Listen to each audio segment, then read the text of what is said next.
আলহামদুলিল্লাহ ওয়াসসালাতু ওয়াসসালামু আলা রাসূলিল্লাহ আম্মা বা'দ আউযু বিল্লাহি মিনাশ শাইতানির রাজীম বিসমিল্লাহির রহমানির রহিম।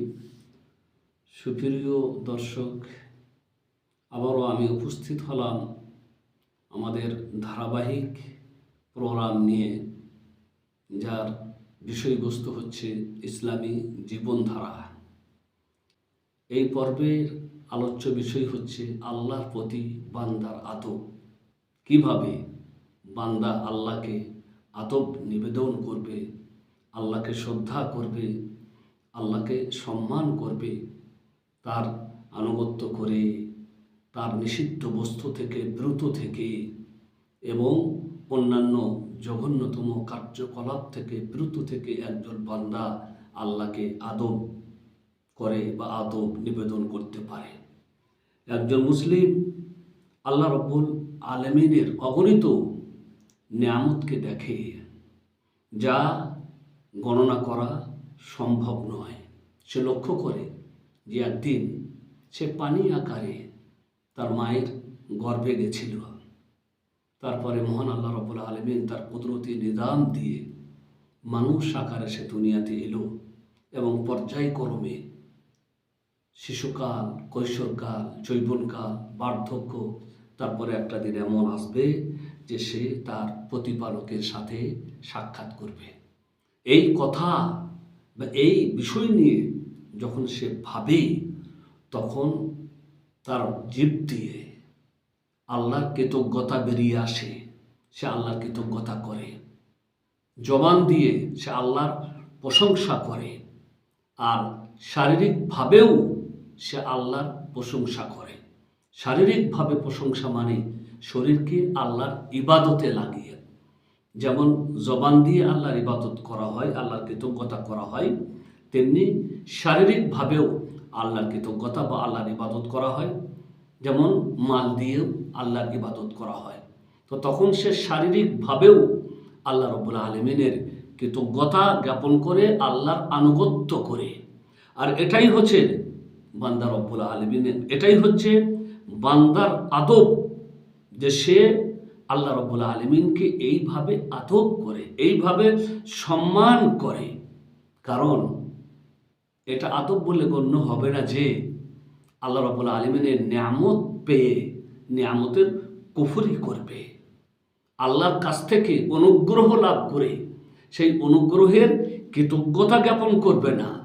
এটা আল্লাহর প্রতি মোটেই আদব বলে গণ্য হবে না।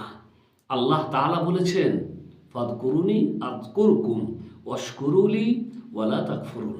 তোমরা আমাকে স্মরণ করো, আমি তোমাদের স্মরণ করব, আর আমার কৃতজ্ঞতা জ্ঞাপন করো, আমার নিয়ামতের কুফরি করো না। এই আয়াত সূরা বাকারার।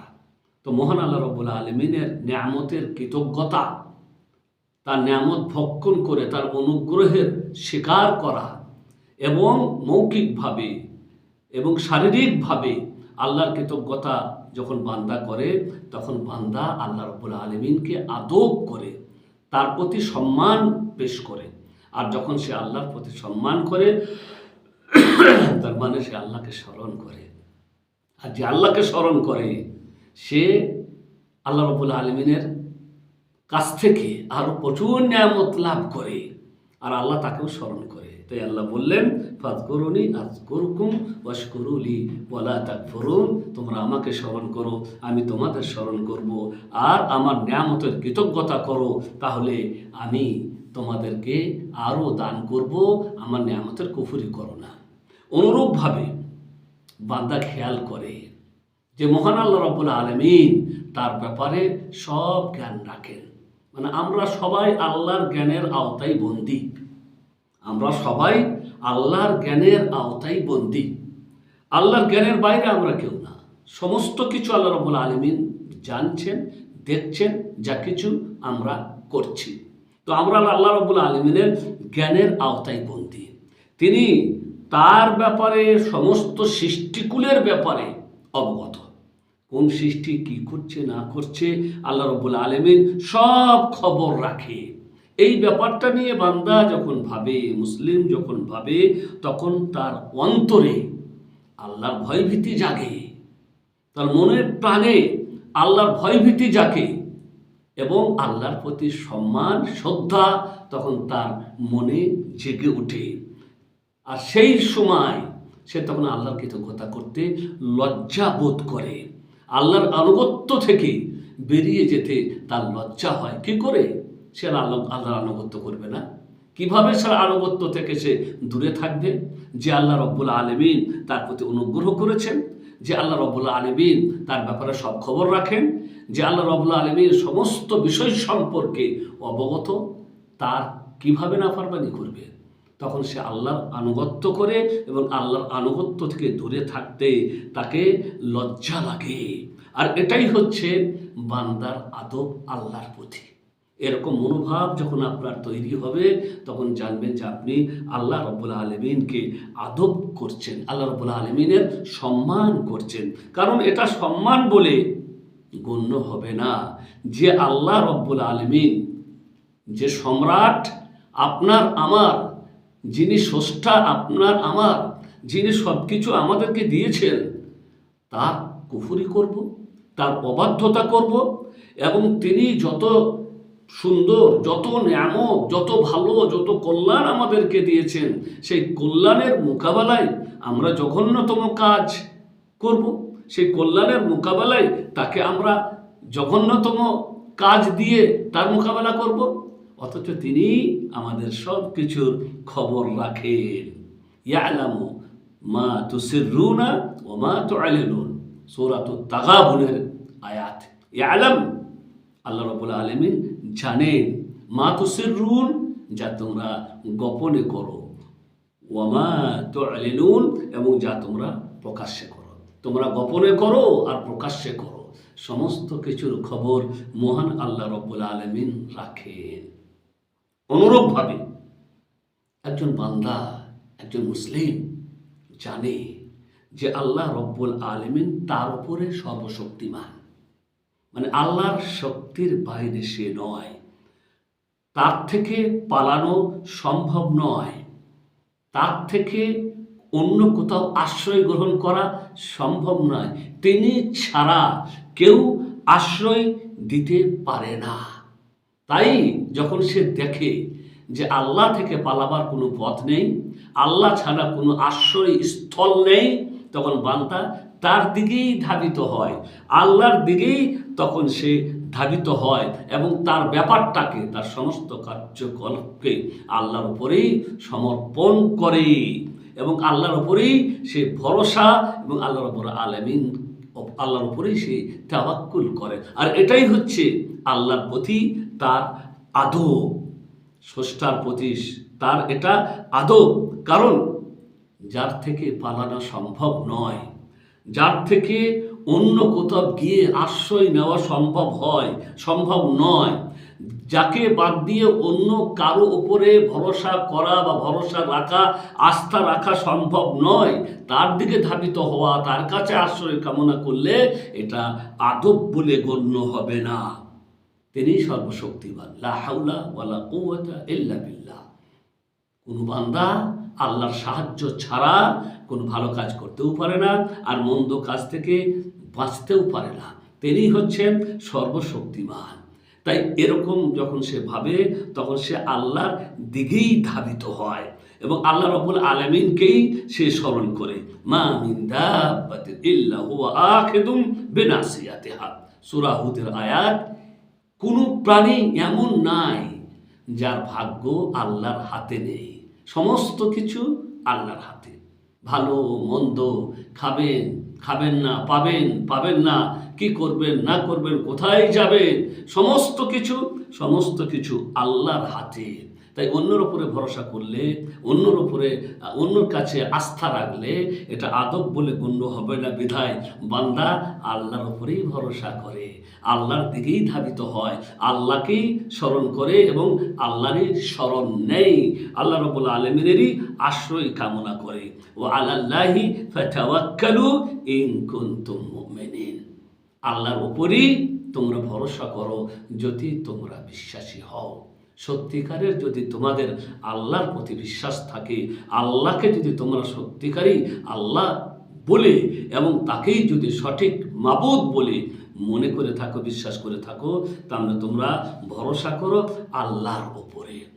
অনুরূপভাবে একজন মুসলিম যখন আল্লাহর রহমতের দিকে তাকায়, যে রহমত পরিব্যাপ্ত রয়েছে বান্দাদেরকে, যে রহমত পরিবর্ত রয়েছে সমস্ত সৃষ্টিকুলকে, আল্লাহর রহমত সমস্ত সৃষ্টিকুলে পরিব্যাপ্ত, সমস্ত সৃষ্টিকুলের ওপরে আল্লাহর রহমত রয়েছে। তিনি সমস্ত সৃষ্টিকুলকে তার রহমত দিয়ে ঢেকে রেখেছেন। তার রহমতের বাইরে কেউ যেতে পারে না। আর আল্লাহর রহমত ছাড়া একটুকু পরিমাণ, সামান্য পরিমাণও জীবন কেউ যাপন করতে পারে না। যখন বান্দা আল্লাহর রহমতের দিকে তাকায়, বিশাল ও বিস্তৃত রহমতের দিকে যখন সে তাকায়, তখন সে আরও রহমত পাওয়ার আশা করে। তাই কাকুতি মিনতি সহকারে আল্লাহ রাব্বুল আলামিনের কাছে সে দোয়া করে এবং সৎ কাজ, নেক আমলের মাধ্যমে আল্লাহ রাব্বুল আলামিনের কাছে নৈকট্য কামনা করে। আর এটাই হচ্ছে বান্দার আল্লাহর প্রতি আদব, এটাই হচ্ছে বান্দার আল্লাহর প্রতি আদব। কারণ আল্লাহর রহমত থেকে যদি কেউ নিজেকে বঞ্চিত ভাবে, তাহলে এটা আল্লাহর রহমত, তাহলে এটা আল্লাহর প্রতি আদব করা হবে না বা আল্লাহকে সম্মান করা হবে না। কোনো বান্দাই আল্লাহর রহমত থেকে নিজেকে নিরাশ ভাববে না, বরং আল্লাহ রাব্বুল আলামিনের কাছে সবসময় রহমতের আশা করবে। আল্লাহ রাব্বুল আলামিন সবসময় তাকে দিবেন, কোনো বান্দাকে তিনি নিরাশ করবেন না।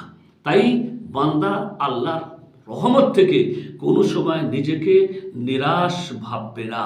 কারণ মহান আল্লাহ রাব্বুল আলামিন বলেছেন, লা তাকনাতু মির রাহমাতিল্লাহ ইন্নাল্লাহা ইয়াগফিরুদ যুনুবা জামিআ, সূরাতুজ জুমার। লা তাকনাতু মির রাহমাতিল্লাহ, আল্লাহর রহমত থেকে নিজেকে নিরাশ ভেবো না, বঞ্চিত ভেবো না।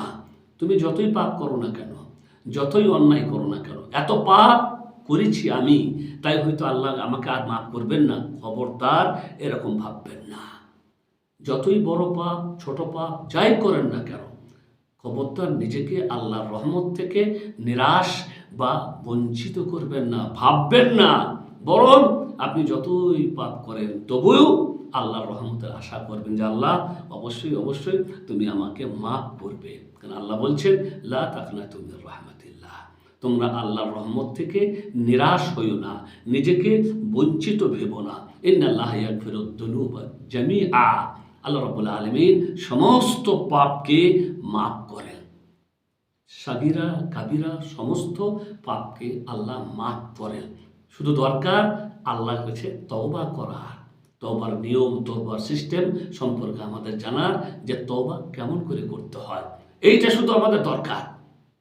যদি নিষ্ঠার সাথে আল্লাহর কাছে তওবা করি, পাপ যত বড় হোক না কেন আল্লাহ রাব্বুল আলামিন অবশ্যই অবশ্যই মাফ করেন। তাই কোনো সময় বান্দা আল্লাহর রহমত থেকে নিজেকে নিরাশ করবে না এবং সে এটা ভাববে না যে আল্লাহ আমাকে মাফ করবেন না। অনুরূপভাবে একজন মুসলিম বান্দা যখন আল্লাহর শক্ত ধরাকে দেখে বা আল্লাহর শক্ত ধরা সম্পর্কে যখন চিন্তা করে, সবাই আমরা জানি আল্লাহ আমাদের অবসর দেন, আমরা করতে আছি যা ইচ্ছা তাই করছি, ভালো মন্দ সব করছি, কিন্তু আল্লাহ তাআলা এত মন্দ করছি, কিন্তু কই আল্লাহ তো ধরছেন না, আমি তো ভালোই আছি, আল্লাহ আমি তো ভালোই বহাল তবিয়তে আছি, আমার তো সব কিছু ঠিকঠাক আছে। মনে রাখবেন, এটা হচ্ছে আল্লাহর অবসর দেওয়া। ফেরাউনকে আল্লাহ অবসর দিয়েছিলেন, চট করে ধরেননি। মুসা আলাইহিস সালামকে পাঠালেন, বোঝাবার চেষ্টা করলেন, তারপরে লাস্টে যখন সে বুঝবার বান্দা নয়, যখন সে মোটেই বুঝলো না, তখন আল্লাহ তাকে ধরলেন কোথায়?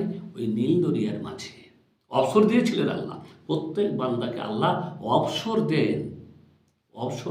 কিন্তু যেদিন আল্লাহর পাকড়াও, আল্লাহ যেদিন ধরবেন, সেদিন তার শক্ত ধরা থেকে আমরা আর কেউ বাঁচতে পারবো না। যেমন ফেরাউন বাঁচতে পারেনি। আল্লাহ তাআলা যখন তাকে ধরলেন, তখন সে নিজেও বুঝতে পেরেছিল যে এখন আমাকে আল্লাহ ধরেছে। আর বাঁচার কোনো উপায় নাই। তাও বাঁচতে চেয়েছিল, আল্লাহর উপরে ঈমান এনেছিল, কিন্তু সেই ঈমান তার কোনো কাজে আসেনি। তাই বান্দা যখন আল্লাহর শক্ত পাকড়াওকে, আল্লাহর শক্ত ধরাকে চিন্তা করে যে আল্লাহ যখন ধরবেন তখন বাঁচার কোনো উপায় নেই, তিনি শক্তভাবে দমন করতে পারেন, শক্তভাবে তিনি প্রতিশোধ নিতে পারেন, তখন বান্দা আল্লাহকে ভয় করে এবং আল্লাহর অবাধ্যতা থেকে বিরত থাকে, আল্লাহর আনুগত্য করে। আর এটাই হচ্ছে বান্দার আল্লাহর প্রতি আদব। কারণ যে আল্লাহ ধরলে বাঁচার কোনো উপায় নেই, তাকে, তার সামনে বা তার জন্য অবাধ্যতা করা, তার নাফরমানি করা, এটা কখনোই কোনো বান্দার জন্য উচিত নয়। কারণ আল্লাহ রাব্বুল আলামিনের কাছে একজন বান্দা কি অসহায়, দুর্বল, আর আল্লাহ কি, আল্লাহ পরাক্রমশীল, সর্বশক্তিমান। তাই আল্লাহ রাব্বুল আলামিন পরাক্রমশীল, সর্বশক্তিমান, আর বান্দা অসহায়, দুর্বল। এই বান্দা আল্লাহ রাব্বুল আলামিনের অবাধ্যতা করা কখনোই উচিত নয়। আল্লাহ রাব্বুল আলামিন সূরাতুল বুরুজের মধ্যে আমাদেরকে জানিয়েছেন, ইন্না বাতশা রাব্বিকা লাশাদীদ। মনে রেখে দিবে, তোমার আল্লাহ পাকড়াও, ধরা খুবই কঠোর। যখন ধরবেন তখন তোমাদের বাঁচার আর কোনো উপায় নাই। আল্লাহ রাব্বুল আলামিন আরও বলেছেন সূরা রাদের মধ্যে, ওয়াইদা আরাদাল্লাহু বিকওমিন সুআ ফালা মারাদ্দা লাহ। আল্লাহ রাব্বুল আলামিন যখন কোনো জাতির, কোনো সম্প্রদায়ের মন্দ কিছু করার ইচ্ছা করেন, তখন সেই মন্দকে কেউ রোধ করতে পারে না। কোনো জাতির অনিষ্ট ক্ষতি করার যখন আল্লাহ ইচ্ছা করেন, তখন এই ক্ষতিকে কেউ রোধ করতে পারে না। ওমা লাহুম মিন দুনিহি মিন ওয়াল, এবং আল্লাহ ছাড়া তাদের কোনো সাহায্যকারী বা আশ্রয় স্থলও থাকে না।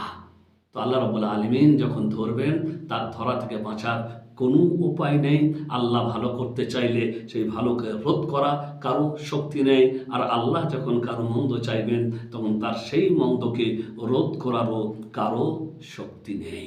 অনুরূপভাবে একজন মুসলিম বান্দা যখন আল্লাহর অবাধ্যতা করতে যায়, তখন বা যখন সে আল্লাহর আনুগত্য থেকে দূরে সরে থাকে, আর সে চিন্তা করে যে আল্লাহর আযাব, আল্লাহর শাস্তি যে কোনো সময় আমার উপরে চলে আসতে পারে, এরকম যখন সে ভাবে, তখন সে তাড়াতাড়ি সাবধান হয়ে যায় যে না, আল্লাহর অবাধ্যতা করলে, আল্লাহ রাব্বুল আলামিনের নাফরমানি করলে, তার সাথে অঙ্গীকার পূর্ণ না করলে, তাকে স্রষ্টা হিসাবে গ্রহণ না করলে, যে কোনো সময় আমার ওপরে আল্লাহর আযাব চলে আসতে পারে।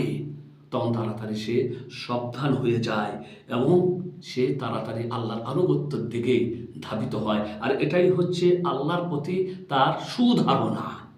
আল্লাহর প্রতি তার সুধারণা। সে নাফরমানি করার সময় তাড়াতাড়ি করে এই কথাটা ভেবে নেয় যে নাফরমানি করলে আল্লাহ রাব্বুল আলামিন আমাকে ধরবেন, আল্লাহ শাস্তি আমার উপরে এসে যাবে।